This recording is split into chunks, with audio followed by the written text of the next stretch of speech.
Bayangkan Anda adalah seorang jenderal bintang 2 yang tidak diperhitungkan, berdiri di tengah kekacauan saat para atasan Anda diculik dan dieksekusi dalam satu malam. Kebanyakan orang akan panik, tapi pria ini tidak. Dengan ketenangan yang mengerikan, ia justru melihat sebuah peluang emas untuk menghapus sebuah ideologi besar dari muka bumi Indonesia selamanya. Bagaimana mungkin seorang mayor jenderal yang namanya jarang disebut di koran, bisa mengendalikan Jakarta hanya dalam waktu 24 jam dan memerintahkan operasi pembersihan yang merubah wajah bangsa untuk 32 tahun ke depan? Hari ini, kita akan membongkar manuver dingin dan operasi-operasi rahasia Soeharto yang jarang diungkap buku sejarah sekolah. Inilah kisah di balik runtuhnya Palu Arit di tangan sang arsitek Orde Baru. Ini bukan Orde Lama, apalagi Orde Baru. Ini adalah Orde paling baru. Kita akan bahas tuntas berbagai kisah dan peristiwa sejarah paling menarik yang pernah terjadi. Memahami sejarah adalah bekal berharga untuk menghadapi masa depan. Karena satu hal yang pasti, sejarah pasti akan terulang. Jangan lupa klik tombol subscribe dan nyalakan notifikasi agar Anda tidak ketinggalan video terbaru dari kami. Bersama belajar dari masa lalu untuk bekal masa depan yang lebih baik. Sejarah Indonesia pernah berada di titik nadir, sebuah persimpangan maut yang menentukan hidup matinya sebuah bangsa. Pada Fajar 1 Oktober 1965, kabut tebal tidak hanya menyelimuti ibu kota secara fisik, tetapi juga menyelimuti peta politik kita. Penculikan para jenderal senior Angkatan Darat telah menciptakan sebuah kekosongan kekuasaan yang mengerikan. Di tengah kepanikan dan ketidakpastian itu, seorang pria muncul dari bayang-bayang markas Kostrad. Mayor Jenderal Soeharto, seorang perwira yang sebelumnya dianggap tidak terlalu menonjol dalam hierarki politik elit, tiba-tiba memegang kendali atas nasib jutaan nyawa. Latar belakang tragedi ini adalah sebuah simpul ketegangan yang sudah ditarik kencang selama bertahun-tahun. Presiden Soekarno, dengan konsep Nasakomnya, mencoba menyatukan nasionalis, agama, dan komunis dalam satu wadah. Namun, di lapangan, persaingan antara Angkatan Darat dan PKI adalah api dalam sekam yang siap meledak kapan saja. PKI dengan massa jutaan orang dan organisasi sayap yang militan, mulai mengancam dominasi militer melalui gagasan Angkatan Kelima. Persaingan ini bukan lagi soal ideologi, melainkan soal siapa yang akan bertahan hidup ketika Bung Karno, sang penengah tunggal, suatu saat tiada. Jika kita membedah ambisi dan tujuan Soeharto pada masa itu, kita akan melihat sebuah pola strategi yang sangat rapi. Banyak pengamat sejarah berargumen bahwa Soeharto tidak hanya sekadar ingin memulihkan keamanan, tetapi ia melihat peluang emas untuk melakukan sapu bersih. Tujuannya jelas, menghancurkan musuh bebuyutan militer, yaitu PKI, hingga ke sel-sel terkecilnya. Dengan kecerdikan seorang ahli strategi, ia memposisikan dirinya sebagai penyelamat negara, sambil secara sistematis mengonsolidasikan kekuatan untuk menggeser otoritas Soekarno yang mulai melemah. Ketika Fajar pecah di Jakarta pada 1 Oktober, Soeharto sudah berada di markas Kostrad. Ia segera menyadari bahwa para pemimpin Angkatan Darat telah diculik. Tanpa ragu, ia mengambil alih komando Angkatan Darat, sebuah tindakan yang secara prosedural sebenarnya melangkahi wewenang presiden. Namun, dalam situasi darurat, Soeharto tahu bahwa siapa yang paling cepat bertindak, dialah yang akan menang. Ia mengidentifikasi bahwa kekuatan G30S berpusat di sekitar Lubang Buaya dan Pangkalan Udara Halim Perdana Kusuma, tempat Presiden Soekarno juga berada saat itu. Manuver pertama Soeharto bersifat psikologis dan sangat provokatif. Ia mengirimkan pesan kepada pasukan-pasukan yang mengepung istana, yang berasal dari Batalion 454 dan 530. Soeharto tidak langsung menyerang mereka, ia memberi mereka ultimatum yang mengguncang mental, kembali ke barisan atau dicap sebagai pemberontak. Strategi ini sangat efektif. Para prajurit yang bingung karena merasa hanya menjalankan tugas menjaga presiden, akhirnya membelot kembali ke arah Soeharto.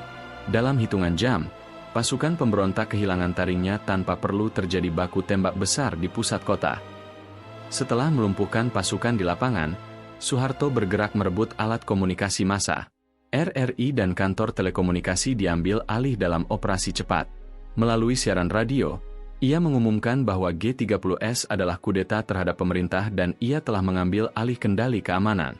Ini adalah langkah krusial untuk membentuk opini publik.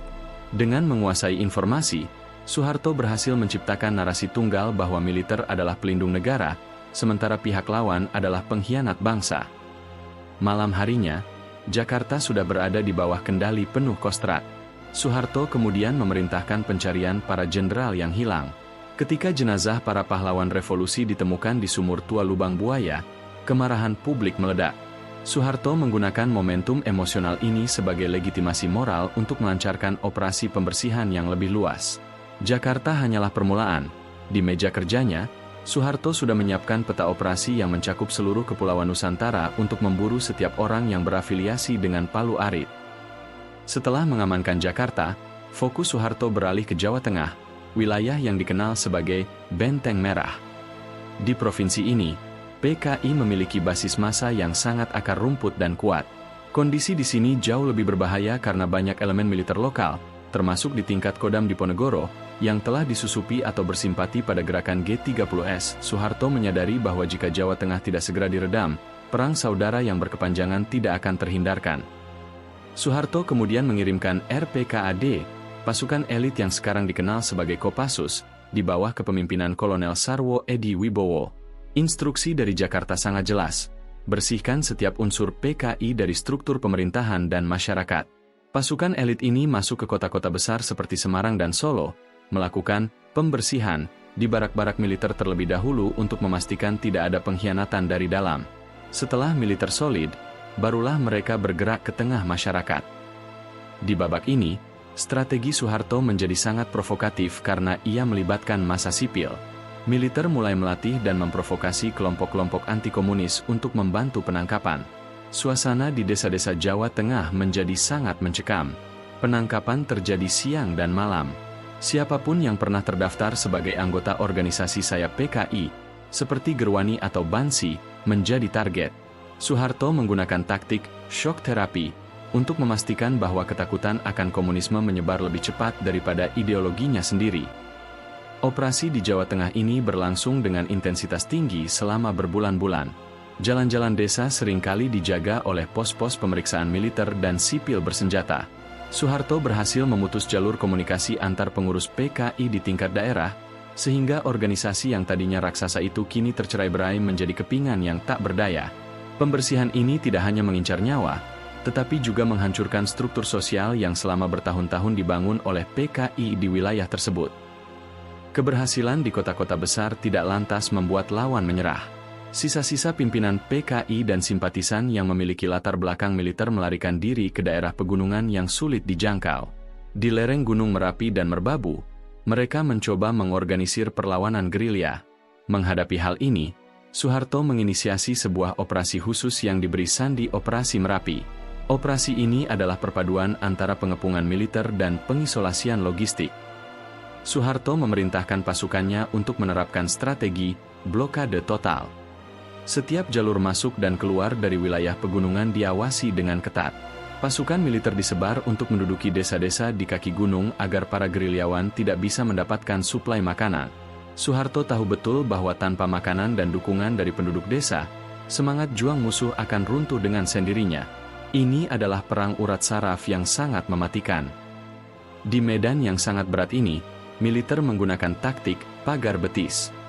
Ribuan penduduk setempat dikerahkan untuk berjalan bersama tentara menyisir hutan dan jurang-jurang curam. Logikanya sederhana namun kejam. Jika para gerilyawan bersembunyi di semak-semak, mereka akan terjepit oleh barisan manusia yang rapat. Taktik ini tidak memberi ruang sedikit pun bagi lawan untuk bersembunyi atau melarikan diri. Pengejaran dilakukan hingga ke goa-goa terdalam yang sebelumnya dianggap mustahil untuk ditembus. Operasi Merapi berakhir dengan kehancuran total kekuatan bersenjata PKI di Jawa Tengah. Banyak aktivis yang tertangkap dalam kondisi mengenaskan karena kelaparan dan penyakit. Dengan berakhirnya operasi ini, Soeharto membuktikan bahwa ia tidak hanya menguasai strategi perang kota, tetapi juga mampu menaklukkan medan gerilya yang paling sulit sekalipun. Hal ini semakin memperkuat posisinya di mata kolega militernya sebagai pemimpin yang paling mumpuni untuk memegang tongkat komando nasional. 2 tahun setelah peristiwa 1965, sebuah ancaman baru muncul di Blitar Selatan. Para pemimpin PKI yang tersisa, seperti Rewang dan Oloan Hutapea, berhasil membangun sebuah pangkalan rahasia yang dikenal sebagai Proyek Reba atau Resusitasi Bangsa. Mereka memanfaatkan topografi Blitar Selatan yang penuh bukit kapur dan ribuan goa sebagai markas bawah tanah. Mendengar kabar ini, Soeharto yang saat itu sudah menjadi pejabat presiden, tidak mau mengambil risiko sedikitpun dan segera melancarkan Operasi Trisula pada tahun 1968. Operasi Trisula adalah operasi militer paling detail dan masif yang pernah dilakukan untuk menumpas sisa-sisa PKI. Soeharto menunjuk Maijen M. Jasin untuk memimpin operasi ini dengan kekuatan 3 matra. Berbeda dengan operasi sebelumnya, Trisula mengandalkan intelijen teritorial yang sangat dalam. Setiap jengkal tanah di Blitar Selatan dipetakan. Militer tidak hanya menyerang secara fisik, tetapi juga melakukan doktrinasi ulang kepada penduduk setempat yang selama ini dikenal sebagai pendukung setiap PKI. Provokasi militer dalam Operasi Trisula mencapai puncaknya ketika mereka mulai menutup goa-goa yang menjadi tempat persembunyian dengan ledakan atau pengasapan. Tekanan psikologis diberikan kepada para gerilyawan melalui pengeras suara yang dipasang di tengah hutan, meminta mereka menyerah atau mati sia-sia. Soeharto memantau perkembangan operasi ini secara berkala, memastikan bahwa tidak ada satupun tokoh kunci PKI yang bisa lolos ke luar negeri atau ke wilayah lain. Hasil dari Operasi Trisula adalah kehancuran total PKI Malam. Tokoh-tokoh penting seperti Oloan Hutapea tewas, dan yang lainnya ditangkap. Keberhasilan ini sekaligus menjadi pernyataan politik Soeharto kepada dunia bahwa di bawah kepemimpinannya, komunisme di Indonesia sudah mati dan terkubur. Blitar Selatan yang tadinya menjadi simbol harapan terakhir bagi gerakan Palu Arit, berubah menjadi saksi bisu atas ketegasan militeristik yang tak kenal ampun. Rangkaian operasi militer yang diinisiasi oleh Soeharto telah mengubah wajah Indonesia secara permanen. Setelah berhasil menghancurkan musuh-musuh politiknya di lapangan, Soeharto mulai membersihkan kabinet dan lembaga negara dari para loyalis Soekarno. Kekuatan militer kini menjadi satu-satunya kekuatan terorganisir di Indonesia. Melalui doktrin Dwi Fungsi ABRI, militer tidak hanya mengurus pertahanan, tetapi juga merambah ke kursi parlemen, pemerintahan, hingga urusan ekonomi.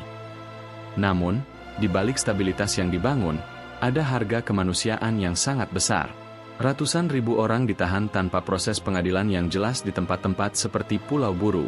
Jutaan orang lainnya hidup dengan stigma, ekstapol, yang membuat mereka terpinggirkan secara sosial dan ekonomi selama puluhan tahun.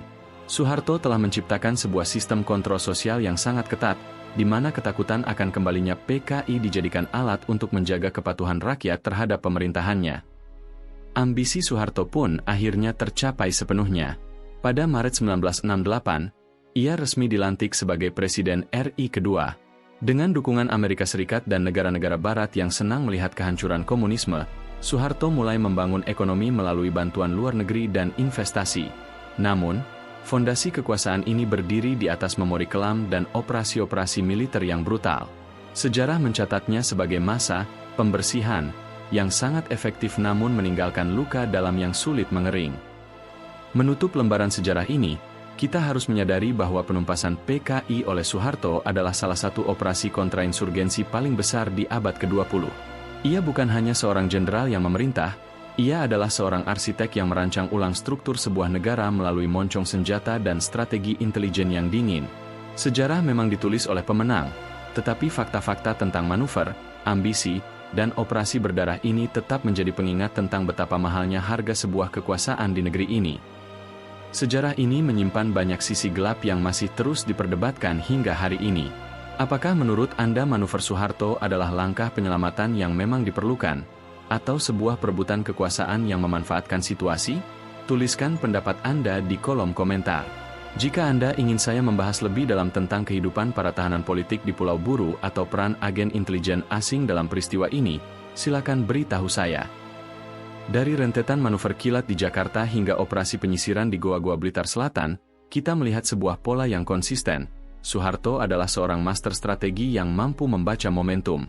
Penumpasan PKI bukan sekadar operasi militer biasa, melainkan sebuah desain besar untuk meruntuhkan tatanan lama dan membangun imperium kekuasaan baru.